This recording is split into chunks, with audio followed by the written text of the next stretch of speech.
Saalonni keessa jira. Nama ishee Lama fafuu taa'u lama fafuu dhufe dhiqabda. isin kun naa jeefti haadha koo nagaa nam barbaadu faaxee hunda dhiise isinii dhiiseera. Maammadoo hundaaf dhiise tokkitti kenna fudhadhee mana galeeraan haasaa barbaadu kabira nagaa. Sis hamsaatti kenneera hafuutu jedheera. Aniin tun qoy yeroo tokko tokko qalbii keessa tasuma illee siin bahu qalbii keessa tasumallee sitti hin dhagayamu.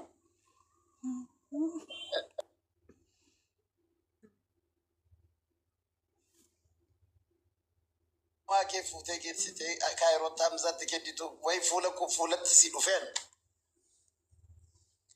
Abbaa giddii bar gizee namni silaa diyaasbooraa janajjanatee diyaasbooratti heerumutti. Gizee namni zana jedhee laal guyyaa kushina olee halkan diyaasbooraa waliin fata jedhaa ingiliffa barataa bulutti. An bar walakkaa jireenya kan kootii siif qoode. Atam akkamitti adda jireenya kan kee keessatti ana qooda kisirraa dhabaa. Carraa dhagaa hojii rabbiiti kun. Waan rabbii gad dhaabe namni dandeen buqqe. Yaa hojii rabbii ta'uu ni mala fakkeenyaaf ati na jaalatte ila abbaa giddii dhageeffadhu. Ati na jaalatte ansi jaaladhe wanni kun carraadha. Wanni annan beeka yaa wanni kun carraadha. Meebi fakkeenyaaf ati na jaalatteedhaa fi ansi jaaladheedhaa fi wal fuudhuu dhabuu dandeenya nan beeka carraadha. Yoo rabbii waliin nu jaalate malee hin taatu hin beekan. Garuu ati guyyaa takkaaf akkamitti onnee tantee keessaa dhabame yaani. Hamzaatu abdiin akkujisiise.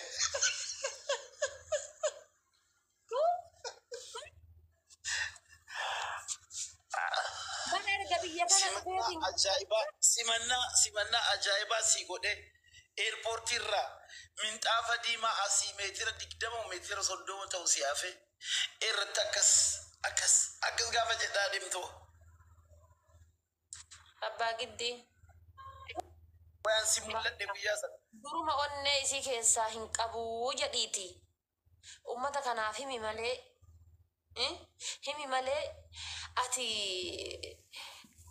namni abdii si kutachiisa. An bar uduu ati 8 fuutee 90 irraa dhalchite. An abdii sirraan kutadhu. Ati garuu akkamii abdiin irraa kutatte? An tokkitti kan naa ayyamame isiis argadhe mana gale bakka nagaa jedhe. Faadhee yoo hundi amma narraa galte kadur na janajjanatu kadur waatsaappidhaan na janajjantu kan maal jettu amma calam waatsaappiin tiyya amma hojii dalagaa qofa dhufa abbaa giddii dawaa kana qabda. Abbaa giddii dhageeffadhu. Ani yoo garaan si abaaree si keessaa taa'i. Si abaaraa yoo garaan si abaaree si keessaa taa'i. Gaafa biyya kana dhufee osoo an torbaan hin gahin biyya galtee fuute waan taate ni beekta. Guyyaa san garaa kanaan lafa gahee yaa rabbii hiyya jedhe. Na awwaaddu hadha yaa rabbii jedheeti laal rabbis si himadhe. Ammallee taanaan si abaaraa yoo si abaareetiin jedhe bultiin tanteetun bakka hin teettu taa'i. Na eebbisi amma abaarsa dhiisitiin na eebbisi. Inni suni silumaa rabbi biraan dhufne waan rabbi dhaabee miti. Si galee. Achiin badhaadhinni biyya keessaa narratti didichani. Achumaan dhiisee biraa galee nan taafuu jedhee wanti kun. Adam waan badhaadhinaa wajjinis araarameera. Nagaa buuseera. Jaartii bareedduu tokko immoo rabbi naa kenneera. Alhamdulillah rabbil aalamiin jedhee rabbii koo galateeffachaa. Amma siidhuma du'aa'ee naa kadhuudha malee kan dhufee fi akka naa baartuu miti. Abbaa giddii haati faatee dhugamaan. Jaalala kiyya san mulqattee kabajaa naa qabdu san waa hunda san irraa abdii kutattee dubartii biroo waliin akkam fuudhee bultii horadhuuf yookaan ilmoo irraa argadhuuf du'aayii naa gootii jecha jedhu gara jabinna akkamiiti.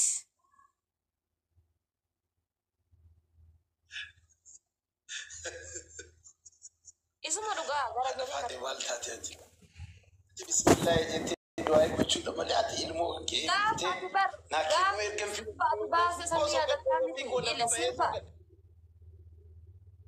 sirbaati baasa tokko yaadatta sirbaati baasa tokko sirba irratti doolaara dhibbaasi shallama irraan jetteetiin waadaa naa galte tokko sirba 5 quba kaayuu ni yaadatta miti sirba san jechuudha sirba 5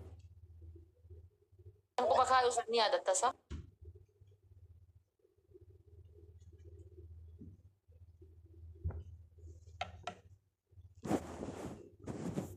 Ati biratti lalkaan akkana godhatu san guyyaa san akka onnee keessaa nan qabne akka naatoo naa hin qabne osoo naatoo naa qabaattee sirba sana hojjattee gadi hin lakkiftu.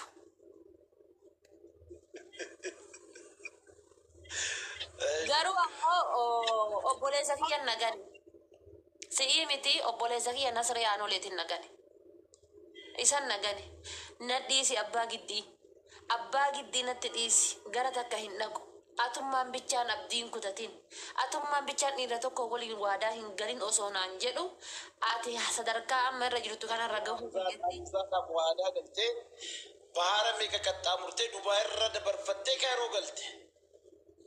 Abbaa giddii dhageeffadhu Kiyaar Bashiiri abbaan giddii feestaalii gurgura jedha. Asliini abbaan giddii mudiira beeraati jedha.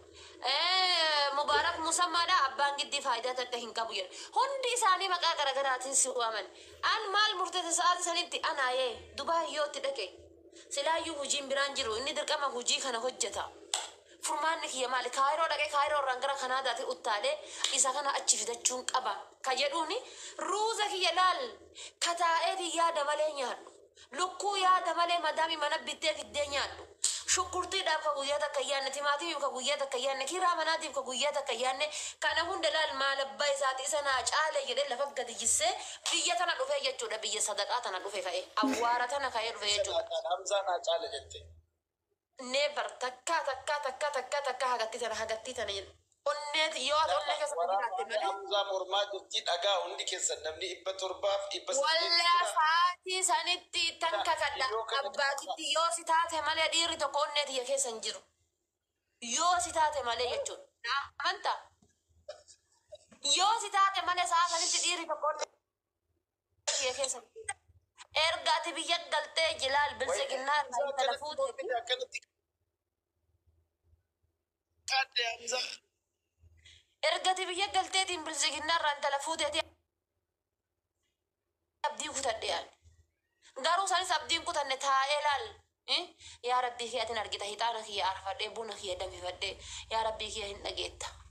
Ani hamilee hedduu waa hedduu isaaf jechan dhabe. Inni garuu hadha laal akkana biyya galeeta biraan irra fuudhe. Yaa rabbii eessa geette naan hin jenne, duute naan hin jenne, jirtaa naan hin jenne, maaltu biyya san si fide naan hin jenne. Argi jedhee laal adaa namni garaadhaa yoo nama jaalatee adaa yoo dhugamaan rabbii kanatti booyadha rabbii kanarraan dhabu namni. Dhugaadhaan yoo booyan adaan dhabanedha. Ammallee taanaan tanaa waliin illee ta'amma keekii fuula si irraa nyaatte tanaa waliin illee na eegi. Ishii kana eebbiftee tuma hin kennitaa dhufaate qoosaa Na eegan baasii yoo guyyee itti dhiisi ka waggaa tokkoof ati onnee tokko keessa turte itti dhiisi ka waggaa tokkoof onnee tiyya keessa mana jaalatte dhiisi. Kunaa galluu fuudhaan jiru. Idimee kiyya koyeetiin jiraadhe keessatti ati waggaa takkaaf onnee tiyya keessa jiraadde itti dhiisi. Guyyaa takkaaf yoo onnee tiyya keessa si galchee jiraadhe na eegi. Asuma dhiisiituma na eegi. Torbee haa tarru. 15 haa tarru. Diinni lamaas. Abbaa giddii ansi na eebbisu na eebbisin jedhin. Eehee madda Maatii jennee maqaas gaaftee ati haadha faateeti. Faateen gaafa heerumtu ka dhaabbatee uffisee maal jedhee eebbisee Homaa rakkoon qabu osoo furtuu akka tiyyaallee fuute ati akkamitti qadhoon na jijjiirta. Ofuma qootiin haa ta'u malee jetta akkamitti maal jechuudha. Akkamitti ati qadhoon na jijjiirta jedhee bara. Akkamitti qadhoon na jijjiirta. Aangoo dabarsi. Osoo furtuu akka tiyyaallee fuute akkamitti qadhoon na jijjiirta jedhee bara.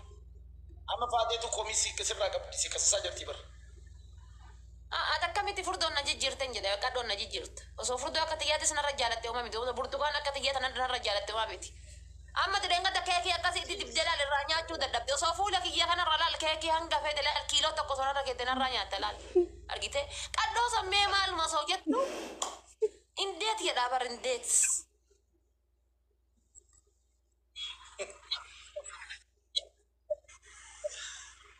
Haddan danda'amne haadha faate.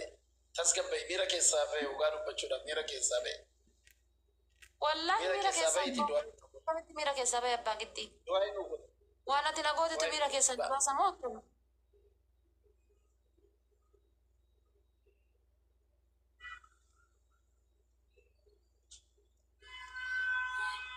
Miira keessaa ba'e tasgabba'i miira keessaa ba'eeti du'aa nu godhiiti ati haadha faateeti.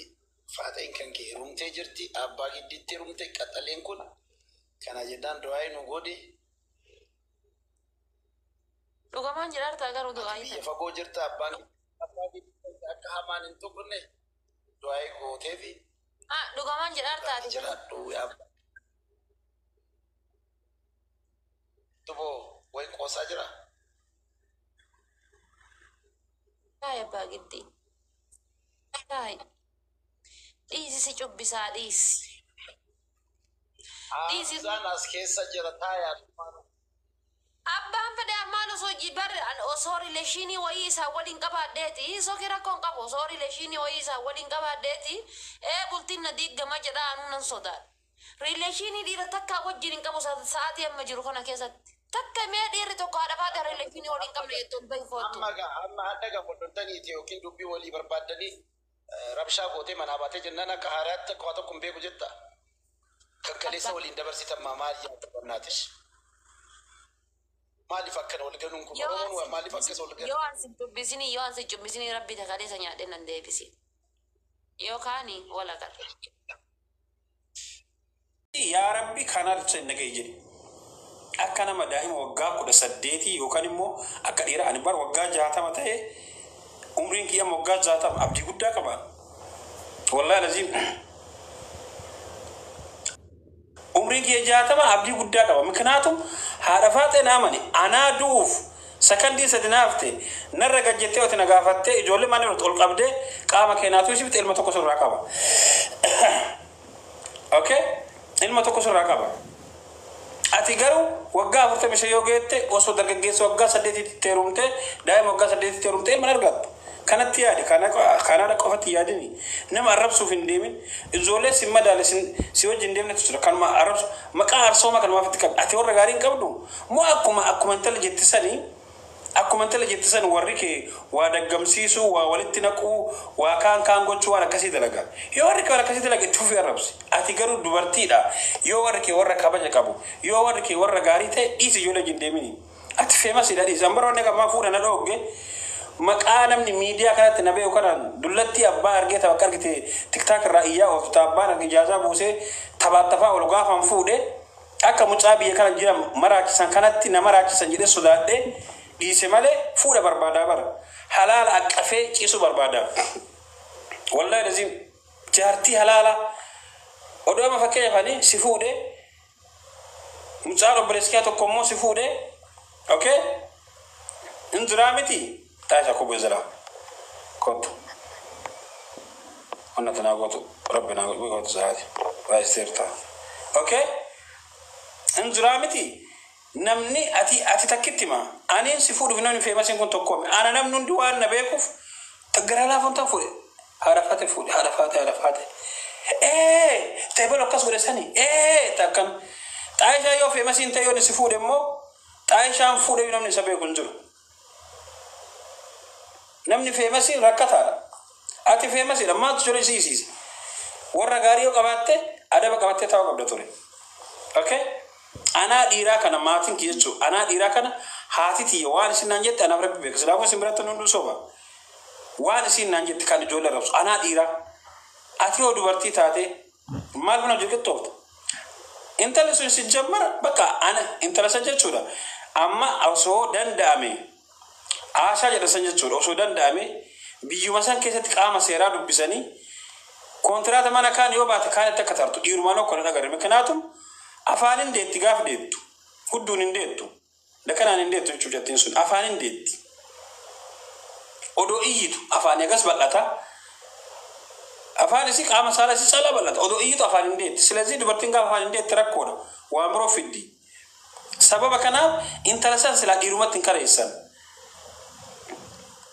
intaluma san sila dhiiruma tokkotti hin kaleessan ila dhabatu yookaan immoo dhiira ajjeefti tuni wallahi dhiira qeengota ajjeefti odoo inni rafu miknaatum afaan isii kana bal'ate yoona hudduun isiitii fi qaamni saalaa isii walitti dimbaran qaban na amana natu jedhe intala Asha jedhamtu jechuudha qaamni saalaa isiitii fi hudduun isii walitti huduudan qaban walitti citee jira ensi nuti dhiira nuti harree miti muka qabannee of jalaan hin deemnu haga rabbi nuu kenne isinitti kennina kana shaaqa bineensi keessan bu'u isii taatu taakkaatti iyitu kana golgaan isii hagana bal'ate gaafa dhiirri furmaata itti kaa'u dadhabe qiggooti akkam godhan natti himame keessa immoo akkam godhan kuweeti jirti na fakkaate mee akkam isii godhan natti hima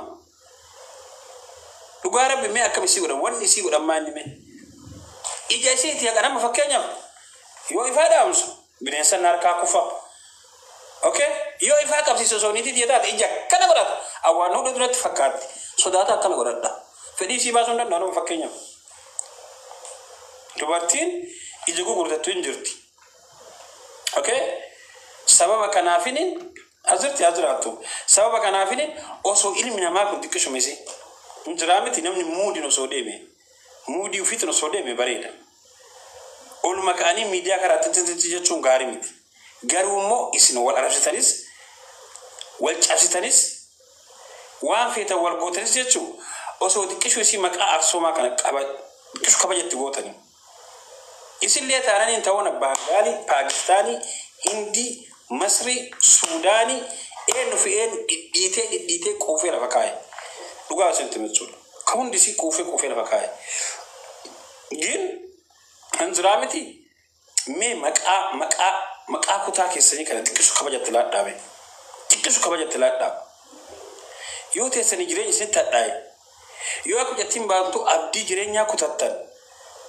yoo agartanii waan isin yaaddan isin guutuu didde akka kiyya kanatti argattan nyaadhaa dhugaa shakkaraa deemaa jiran mee ani gaafa isin oluma kaatina tuuta malee anaa nama tokko agartanii sababa Aisha as gubbaa bahee waan tokko dubbatee fi an asumaan ol ka'ee rrrr hin jedhu osoo maqaa kiyyan dheenitti jechuun jarri garuu sababa tokko waan tokko dubbatee tokko osuma ka'ee arabannaa taachuu lakkisaa wallaahi laziim hin dabbara haadha qabdanii abbaa qabdanii maqaan keessan immoo dubartiin goraan toltoo jedhanii duraallee barnoota dhogganiif gaafa barattanillee waan akkanaa kana taataniif kabaja haadha keessanii kabaja abbaa keessanii ofirraa hin fuudhinaa kabaja kutaa keessanii ofirraa hin fuudhinaa miidiyaa kanatti yoo bashannanuu dhuftanillee hanga ta'e tokko istaayilii godhadhaa bashannanaa deema bor jaarsi keessan isin jaalatee isin fuudhu homa akkanaa kana sababateetiin isinirraa baya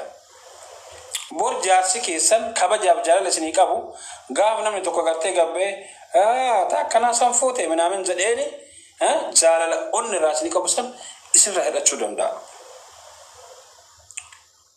dhiira yoo ta'e illee xiqqishuu isii kabaja qaba xiqqishuu isii yaani gaarii jechuu kiyyaa miti isinirra xiqqoo isii gaariidha dhiirri garuu jechuun maal taatan eda fakkeenya manni hunduu haati faatee fakkeenya dheengada aartee bootti mirgasiiti mikinaatu akka shiraatitti shirri xaxamee jira haadha faatee irratti gaafa shirri xaxamee jira dhugaa rabbi osinitti mechuudha dhugaa rabbi osinitti mee guyyaa sanii shira daangaa hin qabneen isirratti xaxame anamma haati faatee waan agootite ban akka dhuunfaayetti haadha faatee irraa aarii guddaa qaba mikinaatu namni nama tokko osoo kabaju osoo iddoo qabduuf yoo inni iddoo hin taane sii kenne si aarsa sitti dhagahama okay baay'ee si huba garuu immoo rakkoo dhuunfaa kiyyaa jedhee dhugaa namaan awwaalu ijoolleen ta'e na taarsii dhiifa mana irraa ta'a rakkoo kana hin qabne na fakkaate rakkoo wal yaaduu kana sirriitti qabna dadhabbina daangaa hin qabne reedillee ta'e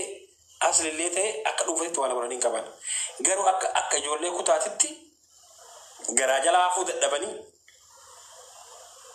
sodaa biroo qabanii ani hin beeku sadisaan tura biroodhaa beeka kabajaaf jaalalummaa fi soddummaa wajji qabanii fi ani hin beeku san isaaniif rabbi walirraa beeka giin akka ilma namaa yaadu tokkotti jarrillee sammuun zaraa dalay deemtala gubaattillee ani hin beeku shira guddaa irratti ta'an mubaaraki rabbi godheef waan rabbi namaa godhe homaa gochuu hin dandeessa waan tokko beeka silaa jireenyi ilma namaa kun jireenyi kii kun silaa isin harka ta'e qaata na dhabamsiiftan anillee aga danda'emin qaata kan hin dandeenye dhabamsiisa ilmi namaa akkanuma garuu jireenyi keenya rabbi arga mubaarak musammaa rabbi carraa godhee fi arraba kenneefii jira arraba bareedaa qaba haala ittiin okay haala ittiin injiraa miti nama kan harkatti qabatan hin beeka haati faatee guyyaa san geemii qabdi wanni kuni congratulation miliyoona baga guuttedha guyyaa lamatatti yoo dabarsa wanni rakkoo qabu tokko hin jiru dhugaaletti na dhageeffadha. Yookaan immoo guyyaa asirratti haga magriibaa godhanii magriiba booda akkuma gaafa nama biroo mana guutanii mooraanii nama taansa mana isii guuta wali ta'u tokko hin jiru. Sa'aatii beellama tapha isii irratti siisanii sira daangaa hin qabne irratti xaxan miidhanii jiran.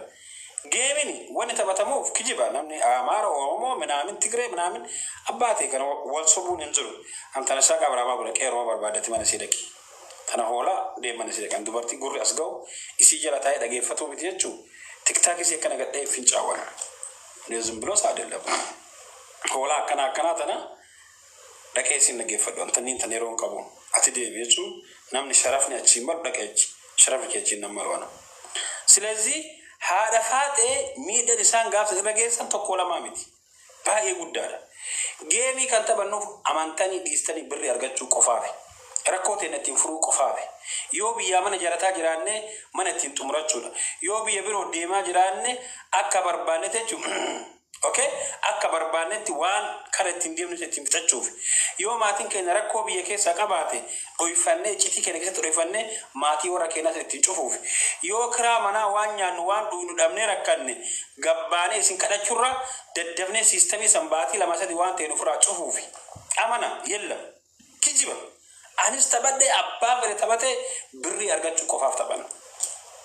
Kana waliin waanyu walillee soomnu walillee kadhannu. Normaalii kadhaaf deemnu. Sinitaa baatii lamaa sadii birrii argadhu yoo beeke iyyee iyyisiisee har'arraa haga baatii lamaan akkasitti geemii qabadha. Okay? Rakkoon keenya geemii qabannu naaf xanyaan geemii moonee bilisoomna fi miti. Hin sobomina. Yoo ama fakkeenyaaf anaa fi xaayishaan taphanne xaayishallee hin beekanii nallee hin beekanii inni illee doolaara 2,000 argata ani illee 2,000 argadha allaqa kasaara garuu yoo ani nama biroo hojii taphadhe 2,000 xaayishaa kennamu sullee naa kennama 4,000 naa ta'e sababa kanaaf maqaa oromummaatiin sababannee birrii guurachuufi malee anama birrii guurachuu akka malee barbaadee akka malee barbaadee jechuun kanaatum wayita'e qaamaa kan hojjechiisu birrii guddaa fite ani.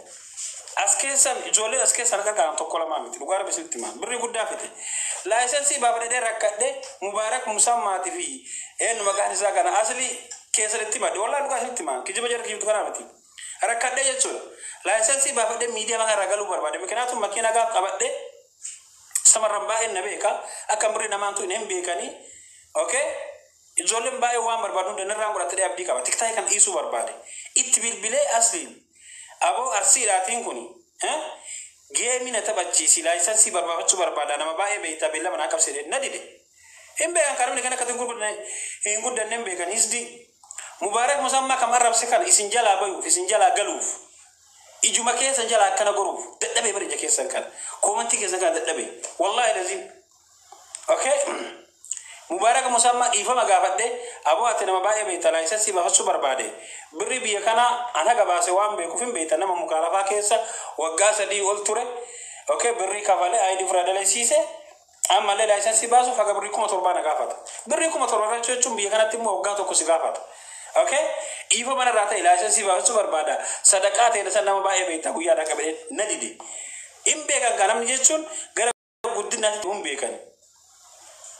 Akka arsiititti immoo ijoollee arsii kana mataa walitti qabee warra giiftarootaa kana warra nama waa sadaqaa kennu kana warra haraama irratti duulaanuuf waa darbu kana ijoollee teene tarsii tan hin kadhadha jedhee hin saalfadhe mikinaatum kadhadheeraan argadhu. Okay? Faaxee janaa jedhee hin fudhadhu birri inshaallah akka jedhu amalee hin fudhadhu. Faaxee janaa jedhee hin fudhadhu. Tafedhasiitiin naa goote hin didu. Si fuudha niititiya taate si hojii qabrii seena yoo akkasuma rabba kana hin jedhu abadan hin jedhu miskiina bara. Okay miskiina bara mikaatum koloroksi mana dhiitee bara kondeeshinii mammaanii itti sagaafatti ganna qansaan kaafuur ka ajaa'usan eenyu maqaan isaa saniin dhiitee bara madaamni arrabsaa madaamni xiqqeessaa ijoolleen madaamaa xiqqeessaa mataa isii nyaataa birrii san argatte hin heerumta gaaf jettuun immoo hanga isiin gammaddu hin beektuati. Dubartiin hanga heerumatti gammaddu jettuun gammaddu. Okay? Gaafa ati akkas jetteen laayisansii irraa baafattee isii gatte immoo umrii waggaa 60 lafa turte kana caalaa guyyaa san dulloomti. Guyyaa san takkitti. Okay? Maan naa godha kuni. Laayisansii san baafadhee bar guyyaa 2 makiina ofii galabbatamuu danda'a. Du'uu danda'a bara. Fuudhan isii suni ilmeetii adabdee ana bira achi tarte jechuudha maan naa godha an dubartiin takkittiin rabbii gadi bu'ii amani quraana qabadhu gara lafa si fuudhanaan jedhee birrii 500 irraa fuudhanaan jettu kootu nama miidiyaa kaarratti hin jiru abadan silazii hin kadhadhe ijoollee tanniin tan ijoollee giiftaroota kana yoo kadhadhe immoo ijoolleen keenya qaarsii kun wal ijaaruun beekan wal diiguu malee kun amma tajaajiltee numaa miti shamarran arsii lamaan tura rabsaa bara bakka shawaa fi harargee bira deemee kadhachuun osoo ijoollee keenya jirtu kutaa kiyya arrabsisiisuudha Dubai keessa teettee immoo yoo birrii dubartiitiin hin ta'in yoo agarteetiin hin shaqqaltee waan adda addaatti buutee hin godhatin xiqqoo hin hammaata waan ta'eef maal godhe itti dhiisee sadaqaatii funaannataa yoo arge ijoollee hojii galchee 200 butataa yoo dhabe shakkaraa kiraatii kafladhee jiraadha muknaatum gaafa rabbiin jedhe tokko waan yaadeen guutu sababa kanaaf namni keenya wala sada hisdiidha kanaaf haadha faaxee dhugamaan dhugatti guyyaasan okay guyyaasan jechuudha Mustafa thank you galatoon kaaliki guyyaasan shira daangaa qablatte lagan akka isiin namni baay'een fakkeenyaaf mubaarak dhufee odoo akkuma nama biroo taphachiisu okay sinjammadi mana raataati ani waan tokko baay'ee soon barbaadu maaliif gaafan dhugaa jirtu dubbadhu diina baay'ee natti qaam kanaatu rabbi malee rasuula keenya malee namni dhugaa jaalatu hin jiru nagaa aframan saltaa jira